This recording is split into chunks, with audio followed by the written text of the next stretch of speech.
জবাবদিহিতার পরে আপনাকে নিজেই ঠিক করতে হবে আপনি জান্নাতে যাবেন না জাহান্নামে যাবেন।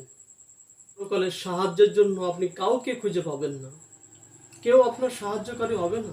অতএব পৃথিবী থেকেই আপনাকে সিদ্ধান্ত নিতে হবে আপনি সঠিক পথে থাকবেন না বেঠিক পথে যাবেন। পৃথিবীতে গোপন পাপ কোনোভাবেই প্রকাশ করা হয়, কখনো হয় না। পরকালে প্রত্যেকটা পাপ আল্লাহ সুবহানাহু ওয়া তাআলা প্রকাশ করবেন। জমিন আপনাকে কথা বলবে, এই ভূপৃষ্ঠ আপনার বিরুদ্ধে কথা বলবে, আপনার হাত পা আপনার বিরুদ্ধে কথা বলবে। পৃথিবীতে সিসি ফুটেজের মাধ্যমে, ক্যামেরার মাধ্যমে আপনার কর্ম রেকর্ড করা হয়। হাতের ছাপ দিয়ে, আপনার পায়ের ছাপ দিয়ে রেকর্ড করা হয়।